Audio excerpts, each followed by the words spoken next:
నమస్కారం ఫ్రెండ్స్, మన channel web presence కోసం టెలిగ్రామ్ ఛానల్ని కూడా తీయడం జరిగింది. ఈ ఛానల్లో యూట్యూబ్ ప్రెజెన్సే కాకుండా టెలిగ్రామ్ ఛానల్లో కూడా మన వీడియోస్ వేసి ప్రజలకు నేను అనుకున్న మాటలు చేరేలా ఒక ప్లాన్ ప్రకారం నా మదిలో మెదిలే విషయాలు విభిన్న మాధ్యమాల ద్వారా అందరికీ తెలియజేయాలని నా ప్రయత్నం ఎప్పుడూ ఉంటుంది. మీకు ఎవరన్నా మీరు ఎవరన్నా టెలిగ్రామ్ ఛానల్ సబ్స్క్రైబ్ చేసుకొని ఉంటే లేదా టెలిగ్రామ్ ఛానల్ వాడుతున్న వాడైతే మన ఛానల్ GDH బ్రాడ్కాస్ట్ అనే ఛానల్ని మీరు సబ్స్క్రైబ్ చేసుకోవాల్సిందిగా మీ అందరికీ నేను విజ్ఞప్తి చేస్తున్నాను. నేను ఇవాళ ఎవరు అంత ఇష్టపడని మొహమాట పడుతూ ఈ విషయం గురించి మాట్లాడలేని విషయాలను నేను ఇవాళ మాట్లాడదలుచుకున్నా. అదేమంటే బేరం నేరం కాదు. ఈ విషయంపై ఒక 2 వీడియోలు నేను చేస్తున్నాను. అయితే నేటి సమాజంలో బేరం తప్పనిసరి.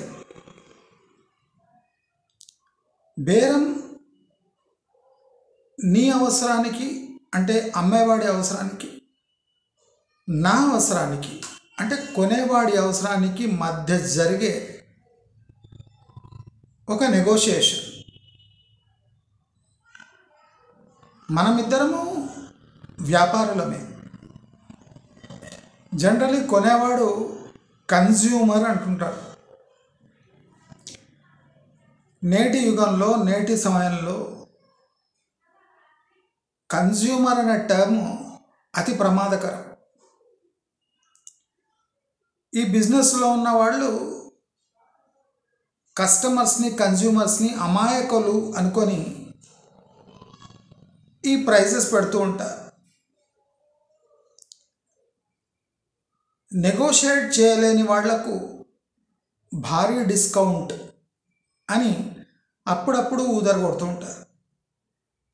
మనం ప్రాక్టికల్గా చూస్తే అక్కడ డిస్కౌంట్ ఉండదు, పాడుండదు. ప్రైస్ని పెంచి డిస్కౌంట్ల ట్యాగ్ పెట్టి మనకు అమ్ముతూ ఉంటారు. అంటే కొనాకు నష్టపోయేది కన్జ్యూమరే. తెలివిగా వ్యవహరించేది అమ్మేవాడు. నేనేమంటే నేటి ప్రపంచంలో సంపాదన ఎంత ముఖ్యమో మనం నెగోషియేట్ చేసే విధానం కూడా, బేరమాడే విధానం కూడా అంతే ముఖ్యం. సంపాదనపై ఆంక్షలు ఎక్కువ అవుతున్నాయి. మన ఆశలు కట్టలు తెంచుకుంటున్నాయి. ఖర్చులు అదుపులో ఉంటలేవు. ఆశలు అంబారానికి అంటుతున్నాయి. ఆదాయం అనుకున్నంత పెరుగుతలేదు. ఆస్తులు అమ్ముకోలేక ఇబ్బంది పడుతున్న వాళ్ళు లక్షల్లో ఉన్నారు. అంటే మనము ఊహించిన ఆస్తులు మనకు మన జీవన ప్రమాణాలు పెంచే దాంట్లో సహకరిస్తలేవు. ₹1,00,00,000 ఫ్లాటు 20,000 రెంట్కి పోతున్నది.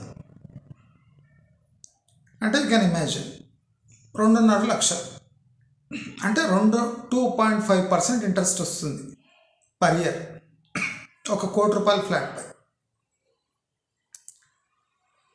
అంటే ఆ ఫ్లాట్పై ఆధారపడ్డవాడు సంవత్సరానికి ₹1,00,00,000 పెట్టి 2.5 లక్షలు సంపాదించేది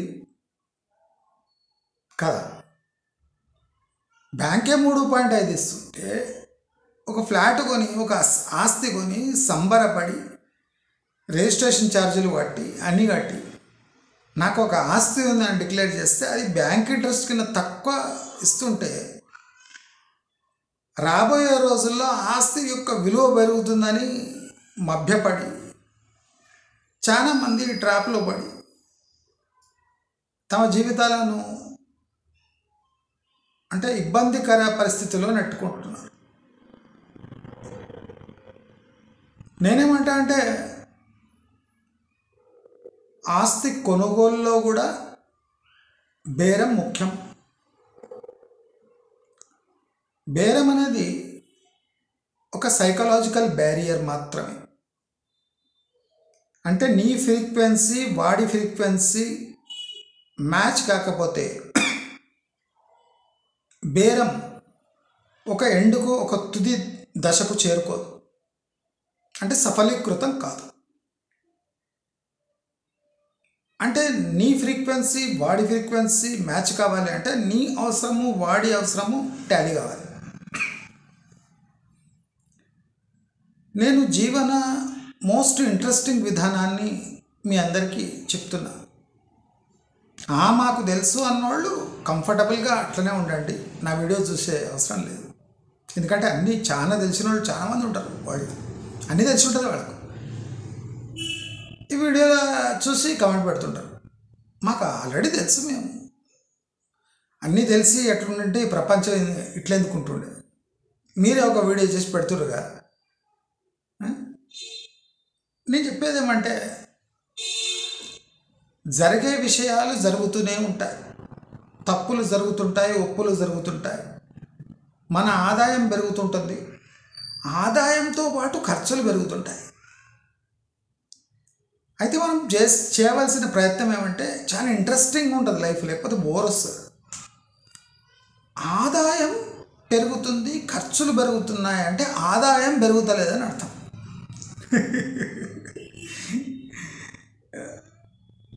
ఆదాయం పెరుగుతుంది,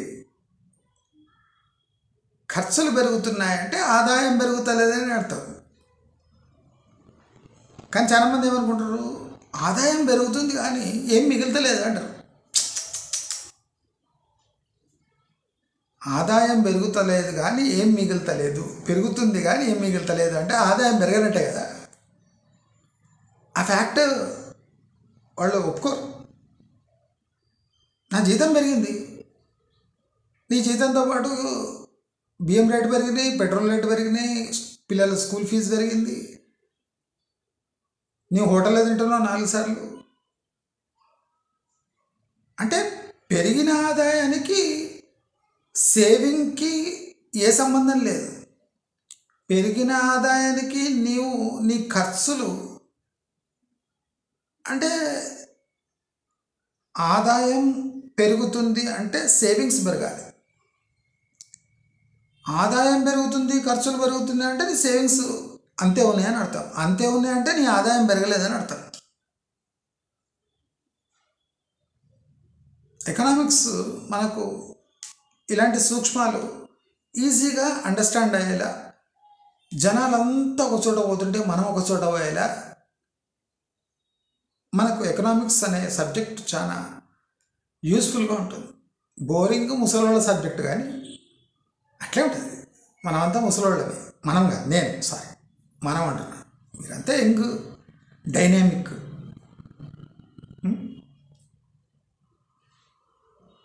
మనము ఆదాయంపై దృష్టి పెడతాం, ఆదాయ వనరులు వెతుకుతుంటాం. కానీ అన్ఫార్చునేట్లీ భారతదేశంలో సంపాదించేవాడు ఒక్కడు, తినేవాడు 4. ఇది ఫ్యాక్ట్. ఇది అర్థమైందా? మీరు చూడండి, ఇవాళ రేపు ఏం జరుగుతుంది. సంపాదించేవాడు ఒక్కడు, తినేవాళ్ళు నలుగురు. నీ కొడుకు సంపాదించి తెచ్చే వరకు వాడు సపరేట్ సంసారం పెట్టేస్తాడు. అంటే నీ ఆదాయం సంపాదించే లైఫ్ అయిపోతుంది అంటే నీ కొడుకు హ్యాండ్ ఇచ్చి వేరే సంసారం పెడతాడు.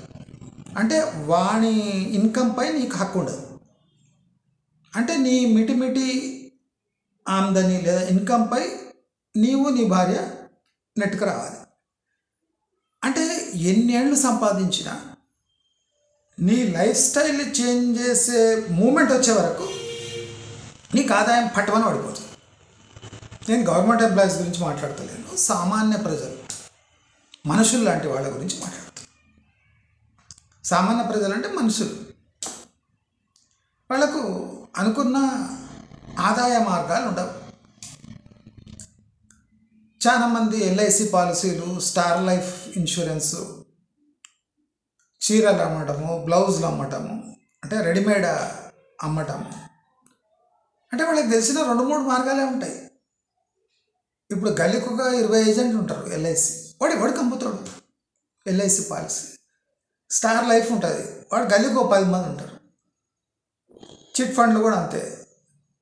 అంటే ఎక్కడ చూసినా మోసాలు గీసాలు. అంటే వీళ్ళకున్న ఆప్షన్స్, తెలిసిన ఆప్షన్స్ కొనే.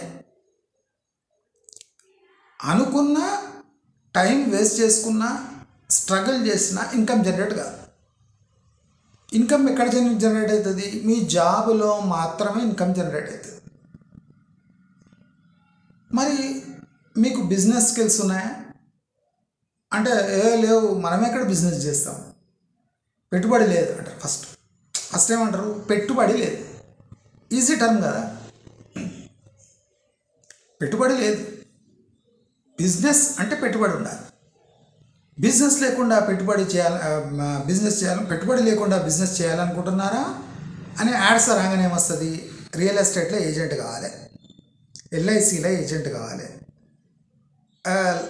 లైఫ్ ఇన్సూరెన్స్లో ఏజెంట్ కావాలి, లేదా వేరే ప్రోడక్ట్స్ రోడ్ల నిలబడి అమ్మాలి, దాని మీద కమిషన్ వస్తుంది.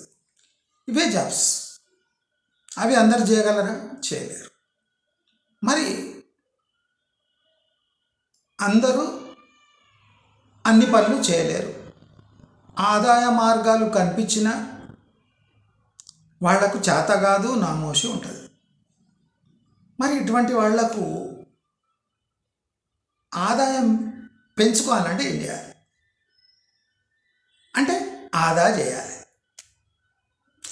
ఆదా అనగానే ఒక పిసినారితో కూడిన సంభాషణ మొదలవుతుంది.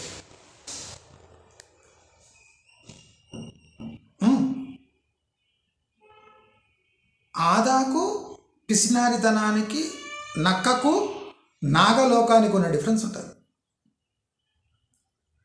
ఆదాకు, పిసినారితనానికి, ఖర్చుకు, దుబారాకు, నక్కకు, నాగలోకానికి ఉన్న డిఫరెన్స్ ఉంటుంది. అంటే 2 వేరు వేరు థింగ్స్. దాన్ని సమాజం కలిపి ఆదా చేసేవాడిపై వెటకారం చేస్తుంది.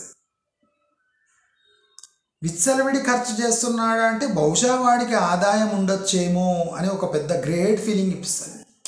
తింటున్నాడంటే వాడి ఆదాయం ఉంటేనే హోటల్ తింటాడు, 4 సార్లు తింటాడా అంటే కాదు.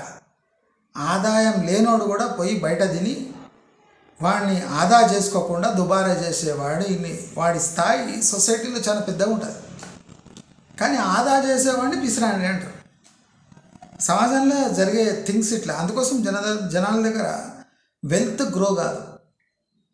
ఆ చెప్పేటోడు కూడా టైలు అవి వేసుకొని మీ లైఫ్లో చేంజెస్ తేవాలంటే మీరు ఏం చేయాలో తెలుసా? మీరు ఈ సూత్రాలు పాటించాలి. సూత్రం లేదు, బొచ్చుకాయ లేదు. సింపుల్. నీకు ఆదాయం జనరేట్ చేయడానికి చేత కాదు అని తెలిసిపోయింది, తేటలేమైపోయింది. మళ్ళీ నువ్వు బతకూడొద్దా అంటే నువ్వు ఏం సేవింగ్స్ చేయవద్దా, నీ ఆదాయం పెరగొద్దా? మళ్ళీ ఇప్పుడు నీ ఫ్యామిలీ సహకరిస్తలేదు, ఎవడు పని చేస్తలేడు, నువ్వు ఎవడో పని చేయాలి. మళ్ళీ ఏం చేయాలి? నీకు ఏమైనా మార్గాలు ఉన్నాయా? దాన్ని ఎప్పుడైనా విశ్లేషించినావా?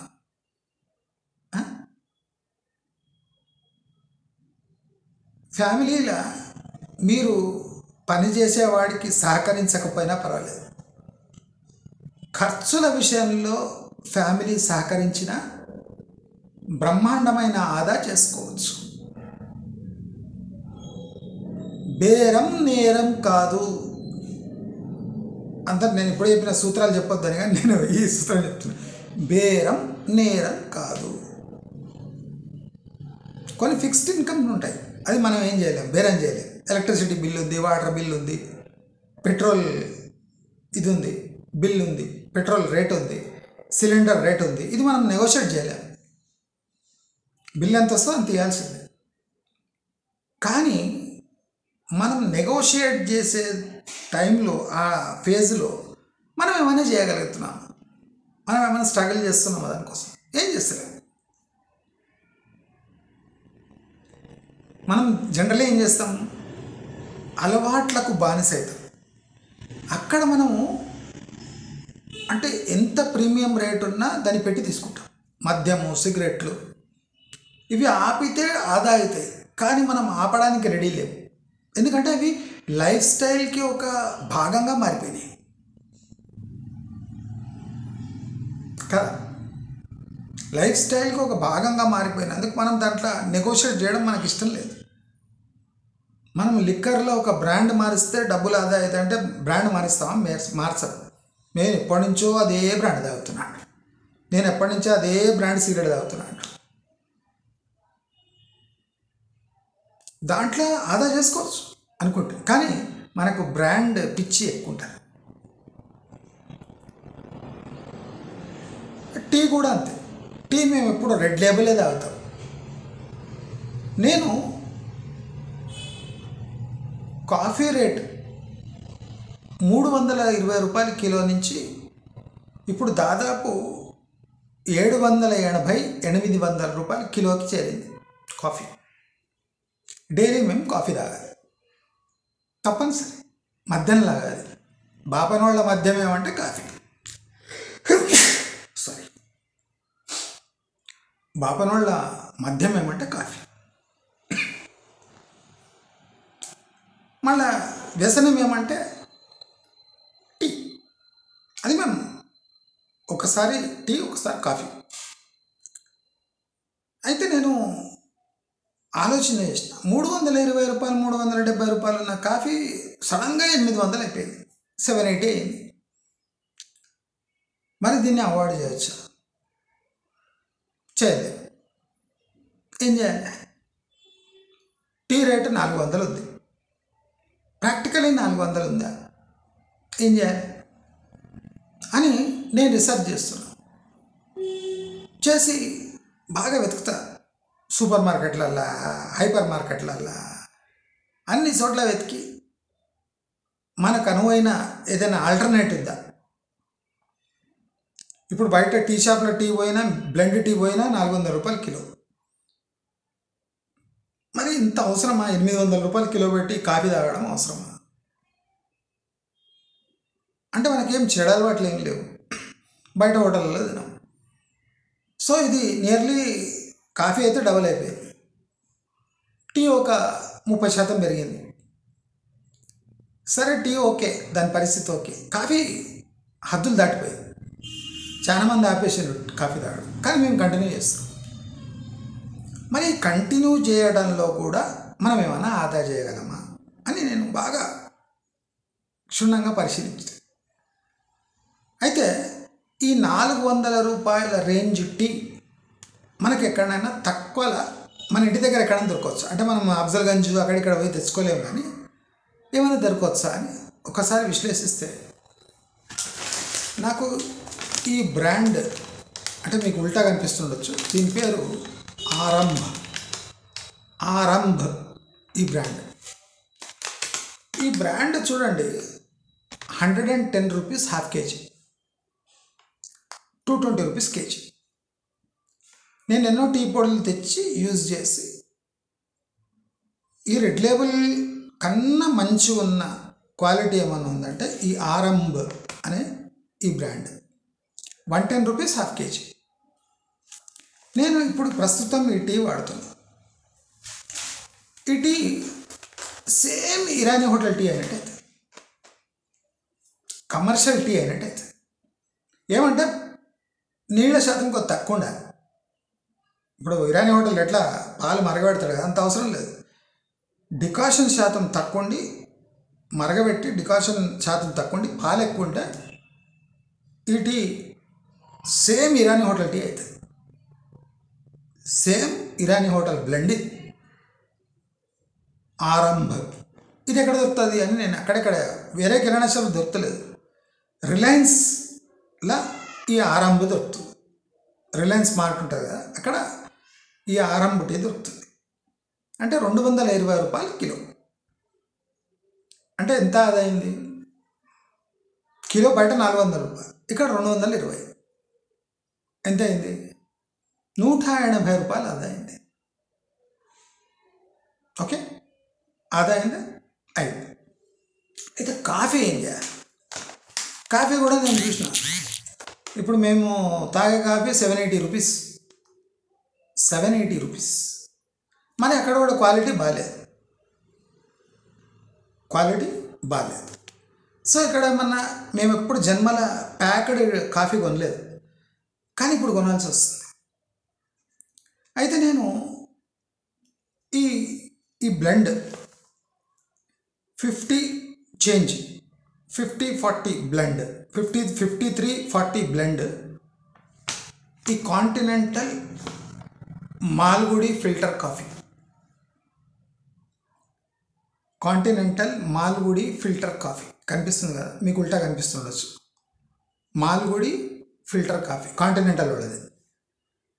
ఇది 310 రూపీస్ హాఫ్ కేజీ, అంటే 620 రూపీస్ కేజీ.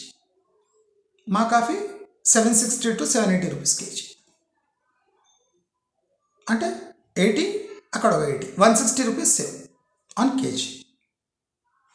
తప్పేముంది? లైఫ్లో బ్రాండ్ను నమ్ముకున్న మేము ఒక సిచ్యువేషన్ రాగానే బ్రాండ్ని వీడి కొత్త బ్రాండ్స్ ఎతుకుతున్నాం. ఎందుకు ఎతుకుతున్నాం? మన బడ్జెట్ని మించిపోయి ప్రైస్ మనం అసలు అంటే అది తాగలేని పరిస్థితికి వచ్చేసి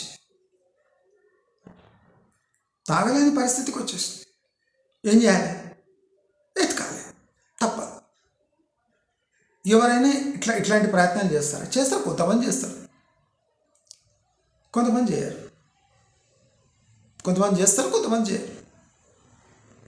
అవసరం ఉన్నా కొంతమంది చేయరు. నామోషికి కొంతమంది చేయరు. అవసరం లేకున్నా కొంతమంది చేస్తారు. వాళ్లకు నామోషి ఏమాత్రం ఉండదు. డబ్బులు మిగిల్చుకోవడమే ధ్యేయంగా ఉంటుంది.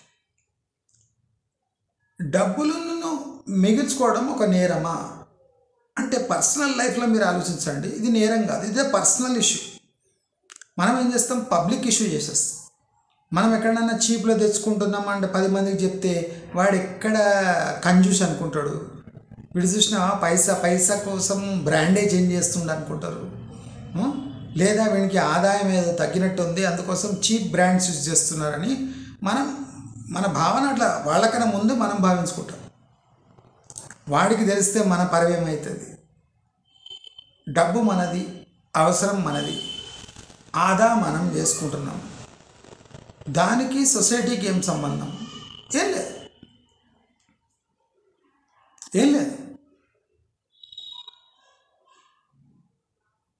క్యారెట్ 30 రూపాయలు కరెక్ట్ రేటు. క్యారెట్ 70 రూపాయలు అన్యాయమైన రేటు. కానీ మంది క్యారెట్ కొంటారు, 70 అయినా కొంటారు, 80 అయినా కొంటారు, 100 దాటుతున్నా కొంటారు. ఎందుకు కొనాలి? దొండకాయ రేటు 20 కరెక్ట్, 20 రూపాయలు కిలో దొండకాయ. 40, 60 అయినా కొంటుంటారు. ఎందుకు కొనాలి? ఆలుగడ్డ 30 రూపాయలు, 25, 30 సరిపోయి. 50, 60 రూపాయల ఆలుగడ్డ, 60 రూపాయల ఆలుగడ్డ అంటే 2 పెద్ద గడ్డలు వస్తాయి అంతే కిలో. అంటే 30 రూపాయలకు ఒక గడ్డనా? ఎందుకు కొనాలి? అవసరం లేదు. మళ్ళీ ఏం తినాలి అంటారు. కూరగాయలలో మస్తు ఉన్నాయి. కూరగాయలు కాస్ట్లీ ఉన్నాయంటే ఆకుకూరలు తినాలి, ఆకుకూరలు కాస్ట్లీ ఉంటే కూరగాయలు తినాలి. మామూలు కూరగాయలు కాస్ట్లీ ఉంటే గడ్డలు తినాలి, దుంపలు తినాలి. దుంపలు కాస్ట్లీ అని అంటే ఇవి తినాలి, కూరలు తినాలి. మిరపకాయలు చీప్ అయి ఉంటాయి 20 రూపాయలు. మిర్చికా సాలం చేసుకోవాలి. ఏం కాదు, మిర్చికా సాలం, బిర్యానీతో మిర్చికా సాలం చేసి చపాతీతో కూడా తినచ్చు. 20 రూపాయలు కిలో. మిర్చి ఏంటది, అది చప్పచప్పగా ఉంటాయి మిర్చి, దాన్ని సాలం చేసుకొని తినాలి. ఏం కాదు, కూరలాగా వాడుకోవచ్చు. దాన్ని మిరపకాయని కూరలాగా తయారు చేయొచ్చు. కూరగాయలు కాస్ట్లీ ఉన్నాయి, ఏం చేయాలి? మీల్ మేకర్ చేసుకో. మీల్ మేకర్ రేట్లు అయితే పెరగవు కదా, మీల్ మేకర్ తినాలి. ఏం కాదు, అవి కాస్ట్లీ అయిపోయినాయి. మెంతులు ఉంటాయి కదా, మెంతిని నానబెట్టి కూర వేసుకొని తింటే బాగుంటుంది, తినాలి. చెన ఉంటుంది కదా, బఠానా చెన బ్లాక్ కలర్ చెన, ఆ చెన ఎప్పుడు తెచ్చిపెట్టుకోవాలి. 60 రూపాయలు కిలో ఉంటుంది, అదొక 2 కిలోలు తెచ్చిపెట్టుకోవాలి. మనకి ఎప్పుడైనా కూరగాయలు కాస్ట్లీ అయినప్పుడు ఒక ఇంత గుప్పెడు నానబెట్టేసి పొద్దున్నేసి చోలే చేసుకొని చపాతీ పెట్టుకొని తినాలి. దానికి ఉల్లిగడ్డలు కొన్ని, కొత్తిమీర ఉల్లిగడ్డలు వేసి కొద్దిగా కరివేపాకు అంటేసి తాలింపు ఇచ్చేసి చేసేస్తే మన దగ్గర చనా అనగానే గ్యాస్ అంటారు. అసలు మీరు బయట తినేవి, బయట ఇడ్లీలు తినేవి అవి గ్యాస్, ఇవి గ్యాస్ కాదు. కందిపప్పు తింటే గ్యాస్ అంటారు, కాదు, గ్యాస్ కాదు. కందిపప్పు ఈజ్ ప్రోటీన్. ఇప్పుడు బాబాన్ వాళ్ళు కందిపప్పు ఎందుకు తింటారంటే మటన్ చికెన్ తినలేరు కనుక కందిపప్పు తింటారు. కందిపప్పు తింటే గ్యాస్ అవుతాడట, మటన్ చికెన్తో గ్యాస్ కదా, కంపు అది.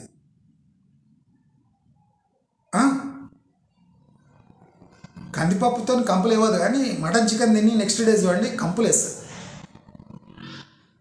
అది గ్యాస్. నాన్ వెజ్ కాస్ట్లీ అయిపోయింది, గుడ్లు తినండి. మటన్ కాస్ట్లీ అయిపోయింది, చికెన్ తినండి. నామోషి పడకండి. నామోషి పడడానికి చాలా ఉన్నాయి లైఫ్లో. మీకు ఇంక్రిమెంట్ దొరుకుతలేదు. ఫర్ ఎగ్జాంపుల్, మీకు లైఫ్లో ఇంక్రిమెంట్ దొరుకుతలేదు, పాలిటిక్స్తో మీకు ఇంక్రిమెంట్ దొరకలేదు. కానీ నెక్స్ట్ ఇయర్ వచ్చేసరికి మీ పిల్లల ఫీజు 20-30% పెరుగుతుంది. అంటే అప్పు చేసైనా మీరు ఆ ఫీజు కడతారు, అక్కడే తప్పు చేస్తున్నారు. నెక్స్ట్ ఇయర్ మీరు స్కూల్ మార్చేసేయండి, బడ్జెట్ స్కూల్లో వేసేయండి పిల్లగాడు. బడ్జెట్ స్కూల్ అంటే మన ఆదాయం పెరగలేదని పిల్లల భవిష్యత్తు ఏం తొక్కల భవిష్యత్తు. నేనే చెప్తున్నా కదా, మా పిల్లగాడిని నేను గవర్నమెంట్ స్కూల్ వేసి తాగించి, ఇప్పుడు కూడా మామూలు కాలేజీలు వేసిన. నేను ఫీజు చెప్పాను కానీ మామూలు ఫీజు నేనేం కొనాను, ఉట్టి ఫీజు కడతా అని చెప్పలేదు. నేను జస్ట్ పోయి మాట్లాడినా ఒప్పేసుకున్నాను. మీరంతా ఎందుకు ఒప్పించలేకపోతారు నాకు తెలియదు. నేను 3 ఏళ్ళు 8th, 9th, 10th మా బాబును గవర్నమెంట్ స్కూల్ వేసిన. 8th, 9th, 10th ఒక ప్రైవేట్ స్కూల్లో ఫీజు ఎంత కడుతున్నా అంత తీసి పక్క పెట్టిన. 8th, 9th, 10th government school వేసిన. 8th, 9th, 10th మా బాబుకు ప్రైవేట్ స్కూల్లో అప్రాక్సిమేట్ మామూలు ప్రైవేట్ స్కూల్లో ఎంత ఫీజు కడతాం అది తీసి పక్క పెట్టిన ప్రతి నెల. ఇప్పుడు దానిపై వచ్చే వడ్డీపై వాడి ఇంటర్ ఫీజు కడతాం, వాడు ప్రైవేట్ చదువుతున్నాడు. నా చేతికి మైల కూడా పోతలేదు. నేను ఫుల్ పోయి నెగోషియేట్ చేసిన, వాళ్ళు ఒప్పేసుకున్నారు. ఫీజు మాత్రమే కడతాను, నేను ఏం బుక్స్ తీసుకోను, డ్రెస్ తీసుకోను, ఏం తీసుకోను, ఏ ఫీజు ఇవ్వను, ఏం చేయను, యాన్యువల్ డే ఫీజు కూడా ఇవ్వను, నువ్వు ఏం చేసుకో ఏమి ఇవ్వను, నేను ఉట్టి ఫీజు కడతాను. ఓకేనా? ఓకే, లేకపోతే లేదు. 8th, 9th, 10th ఆదా చేసిన డబ్బు నేను ఇన్వెస్ట్ చేసి దానిపై వచ్చే లాభంతో వాడికి ఇంటర్ కాదు, ఇప్పుడు డిగ్రీ కాదు, అంతా వాడు దాని మీద చేస్తుంది. 8th, 9th, 10th వాడిని గవర్నమెంట్ స్కూల్లో వేసినా అని నేను ఆదా చేయకుండా ఒక ప్రైవేట్ స్కూల్లో 8th క్లాస్ ఫీజు ఎంత ఉంది మామూలు స్కూల్లో అంతా తీసి పక్క పెట్టిన. మూడేళ్ళు పక్క పెట్టిన, 3 ఏళ్ళుగా అది ఇన్కమ్ జనరేట్ చేస్తూ ఉంది. 8th క్లాస్ ఎండ్ నుంచి ఒక అమౌంట్ ఇన్కమ్ జనరేట్ చేస్తుంది, 9th జనరేట్ చేస్తుంది, 10th జనరేట్ చేస్తుంది. ఇంటర్ ఫస్ట్కి వచ్చిండు, నేను గవర్నమెంట్లో వెళ్ళి ప్రైవేట్లో ఇష్టం. ఆ 3 years ఇన్కమ్ ఇక నెక్స్ట్ వన్ ఎడ్యుకేషన్ మొత్తం ఫండింగ్ అదే. ఎంతమంది చేయగలరు అట్లా? మళ్ళీ నెగోషియేట్ చేసిన, ప్రైవేట్ కాలేజీలో నేను ఊరుకోలే, క్లియర్ కట్గా చెప్పిన, నేను ఇంత ఇస్తా పోయి, మీరు వేస్తే వేసుకోండి, లేకపోతే లేదు. మా బాబు కొద్దిగా బాగానే చదువుతాడు కనుక చూసిండ్రు, కాపీ కొట్టకుండా 521 వచ్చినాయి. ఇప్పుడు వాళ్ళ కాలేజీలో అంతా 560 అబవ్ ఉన్నారు. పొట్ట పడిస్తే ఒక అక్షరం రాదు, అందరికీ 560, 540, 560 అనే ఉన్నారు వాళ్ళ ప్రైవేట్ కాలేజీలో. వీడికి 521 వచ్చినాయి. వీళ్ళు 2 ప్రశ్నలు వేస్తే అయిపోయింది, ఫ్యూజర్డ్ అయిపోయింది వాడు. మళ్ళీ ఏం చేస్తారు, తీసుకుంటారు వాడు. నేను దుర్మార్గుడిని అని తెలుసు వాళ్ళకి, అయినా తీసుకున్నారు.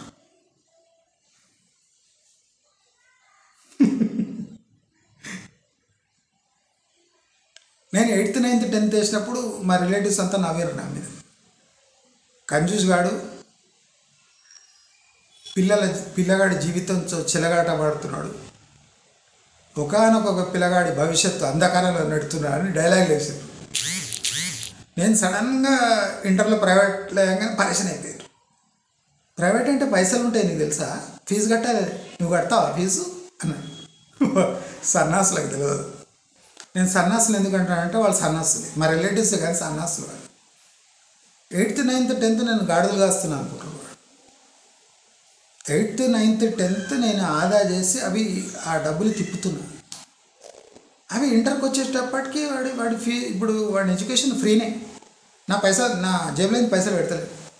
వాడు ఉచితంగా చదువుకుంటాడు, వాడు డిగ్రీ కూడా ఉచితంగా చదువుకుంటాడు, వాడు పీజీ కూడా ఉచితంగా చదువుకుంటాడు. నేను వానికి బైక్ ఇటువంటివి ఏమి ఇప్పించలేదు. వానికి బ్రాండెడ్ క్లోతింగ్ ఇప్పించలేదు.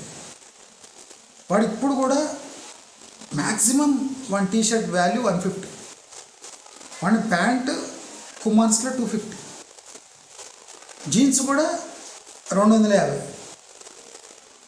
250 జీన్స్, 150 రూపాయలు షర్టు, టీషర్ట్ ఏదైనా 150, 200 లోపల. అంటే ఇది తప్ప అంటే తప్పు కాదు. మన అవసరాన్ని బట్టి మనము, మన ఆదాయం పెరగదు కనుక మనం ఏం చేయాలి? ఇప్పుడు 8th, 9th, 10th గవర్నమెంట్ స్కూల్లో వేసినా అని నవ్విండ్రు. నేను ఎమోషనల్గా ఫీల్ అయి తీసేయాలి.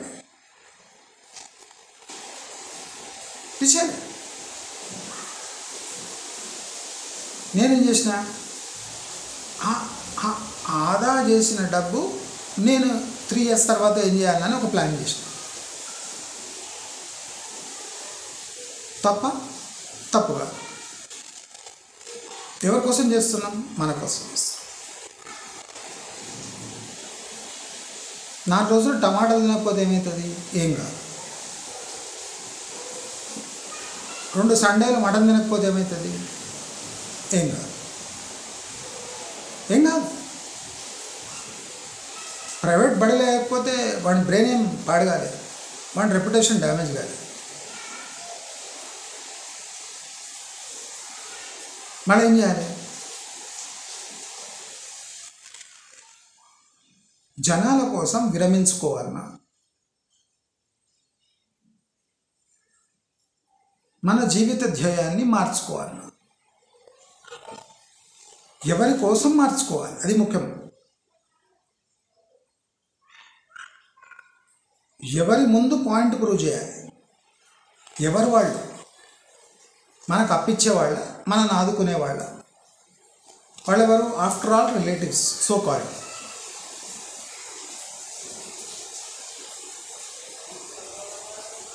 ఆ సో కాల్డ్ రిలేటివ్స్ వచ్చి టీ తాగుతారని మనం రెడ్ లేబుల్ టీ చేయాలి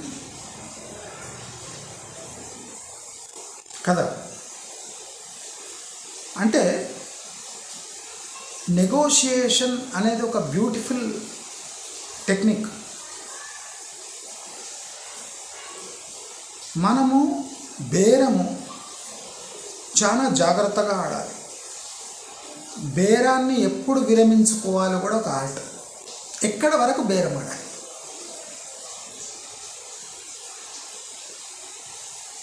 ఏ వస్తువుల దగ్గర బేరం ఆడాలి, బేరం కుదరకుంటే ఏం చేయాలి, ఎట్లా విరమించుకోవాలి, మళ్ళీ వేరే చోట బేరం ఎట్లా ప్రారంభించాలి. ఇవన్నీ ఒక బ్యూటిఫుల్ లైఫ్లో ఒక భాగం కావాలి. ఆదాయం పెరగనప్పుడు జాగ్రత్త. బేరము ఆదా ఒక్కటే మనల్ని రక్షిస్తుంది. లైఫ్లో కొన్ని వస్తువులు కొనడానికి లేదా కొన్ని సాధించడానికి మన ఆస్తులను కూడా తాకట్టు పెట్టేయాలి. అంటే ఆ సిచ్యువేషన్ అట్లా వస్తుంది, తాకట్టు పెట్టేయాలి. ఇవాళ కొన్నాము మనం కడుపు మార్చుకొని రేపు అది మాదాపూర్ కొండాపూర్ అవుతుంది, అవన్నీ కాదు. లైఫ్ ముఖ్యము, నీవు జీవిస్తున్న విధానం ముఖ్యము. నీ జీవిస్తున్న విధానం కన్నా ఏది ముఖ్యం కాదు లైఫ్లో. నువ్వు ప్రస్తుతానికి నీ జీవనం ఎలా సాగిస్తున్నావు అది చాలా ఇంపార్టెంట్. దయచేసి అందరూ ఆదాని, నెగోషియేషన్ని, బయట బేరం చేసేదాన్ని నామోషిగా మనమే భావించకూడదు. పాలకూర 4 ఎక్కువ వచ్చినాయంటే 4 దాంతో ఒక పొద్దున పప్పు చేసుకోవచ్చు, రాత్రి కూర చేసుకోవచ్చు. మనం బేరం చేసి 1/2 కిలో ఉల్లిగడ్డలు ఎక్కువ కొనగలిగినామంటే అది 2 రోజులు మనకు పనికొస్తుంది. డజన్ గుడ్లపై మనం 5 రూపాయలు మిగిలించుకోగలిగితే మనకు 5 రూపాయలలో 5 క్రేన్ ప్యాకెట్లు వస్తాయి, 5 చిక్ షాంపూలు వస్తాయి. ఎక్కడ పోలే. నువ్వు గుడ్ల డజన్ గుడ్లపై 5 రూపాయలు సేవ్ చేసినావు. ఎవడో 75 అంటుండో, ఎవడో 70కి ఇస్తుండు. 70కి తీసుకున్నావు, 5 రూపాయలు మిగిలింది. 5 రూపాయలతో 5 చిక్ షాంపూ తెచ్చి ఇట్లా వాడే. ఆటోలో 15 రూపాయలు అవుతుంది. నువ్వు ఆగినావు, ఎవడో 10 రూపాయలకు వచ్చేసిండు. 10 రూపాయలు పోయి దిగు, అక్కడ పోయి 5 చిక్ షాంపూ తీసుకో, లేదా 5 క్రేన్ ప్యాకెట్లు తీసుకొని ఇంటికి రా. అంటే నీకు దాని నెగోషియేషన్ వల్ల వచ్చే లాభం స్పష్టంగా ప్రస్ఫుటంగా అనిపిస్తుంది.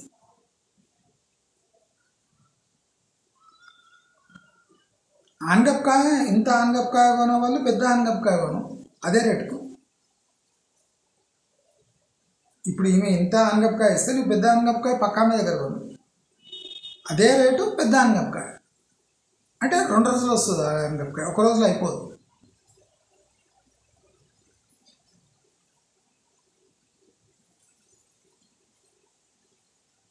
ఇప్పుడు బీరకాయ ఉంది, బీరకాయ 40 రూపాయలు, ఎవడైనా 25కి ఇస్తున్నాడు, కిలోన్నర కొను. అంటే 40 రూపాయలే కావాలి, కానీ 1/2 కిలో బీరకాయలు ఎక్కువ రావాలి. 1/2 కిలో బీరకాయలు అంటే నెక్స్ట్ డే లేదా పచ్చడి చేయొచ్చు, ఏమైనా చేసుకోవచ్చు, రోజంతా తినవచ్చు, తప్పేముంది, అసేమేముందంటే. ముదిరిన బెండకాయలు ఉంటాయి, 10 రూపాయలు కిలో వేస్తుంటాడు ముదిరిన బెండకాయ. దాన్ని కోసేసి మీరు దాన్ని ఏమంటారు, ఎండలు వేసేస్తే వడియాల్లాగా అయితే అవి తినవచ్చు. ఉప్పేసి ఎండలు వేసేయాలి, వడియాల్లాగా అయితే ఎప్పుడన్నా వేయించుకొని తినవచ్చు. ఆ బెండకాయలు, ముదిరిగిన బెండకాయలన్నీ స్లిట్ చేసి లోపల కొబ్బరి, కారం, మసాలా దాంట్లో నింపి బజ్జీలాగా చేసేస్తే జబర్దస్త్ టేస్ట్ అవుతుంది. మిర్చి బజ్జీ వల్ల అభిజింది.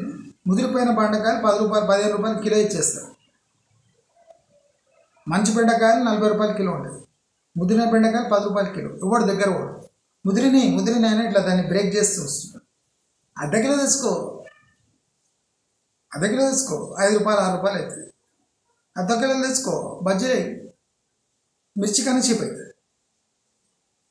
అద్దు మధ్యలో స్ప్లిట్ చేయాలి, అంటే డైరెక్ట్ తింటే గలీజ్గా ఉంటుంది. అది మధ్యలో స్ప్లిట్ చేసి కొద్దిగా కొబ్బరి కారం అట్లా ఏమన్నా లోపల వేసి నింపుడు లాగా వేసి, లేదా వంకాయ నింపుడు ఉంటాయి అటువంటి నింపుడు కూడా వేసి అది బజ్జీలు చేసుకొని తిన్నాం. తప్పేం? ఇట్లే బతకాలని ఏం లేదు, రూల్ ఏం లేదు. ఒకరోజు రాగి ముద్ద తిను, ఒకరోజు జొన్న సంకటి చేసుకో, జొన్న రొట్టెలు చేసుకో, ట్రై చేయి.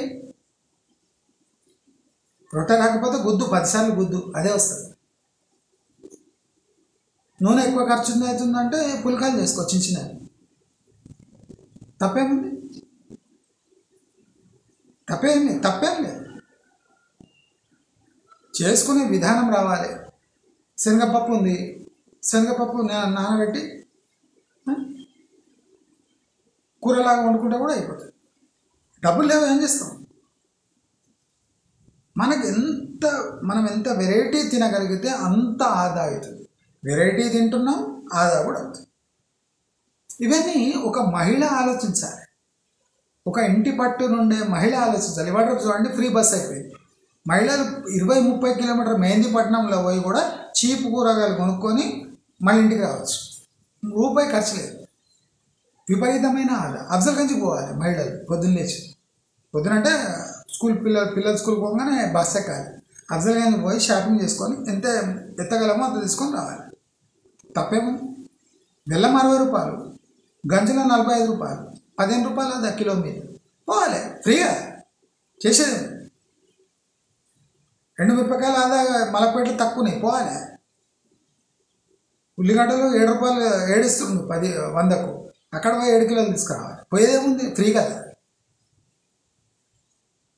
ఇదంతా ఏం చేస్తారు? మగవాళ్ళు ఆలోచించాలంటారు. మగవాళ్ళు బయట తిరుగుతుంటారు కదా, వాళ్ళే తీసుకురావాలంటారు. కాదు, ఇది ఆడవాళ్ళు ఆలోచించవలసిన విషయం. ఇప్పుడు ప్రతి నెల నా టీపై 150-160 save, కాఫీపై 150-150 save, 300 save, 350 save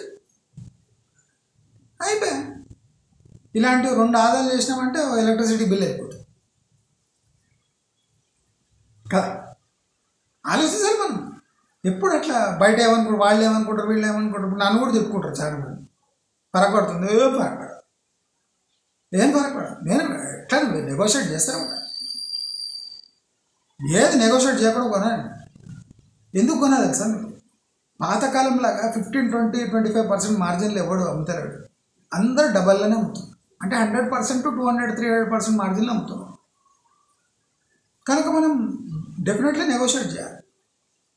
dosa 40 రూపాయలు అయింది, 6 రూపాయల దోశ తయారైతే 40 రూపాయలకు అమ్ముతాడు. ఎంత శాతం అయింది? సిగ్గు లేకుండా తింటాం మనం 400% ఇచ్చి. 6 రూపాయల శాతం మసాలా దోశ నువ్వు 40 రూపాయలు అమ్ముతున్నావు.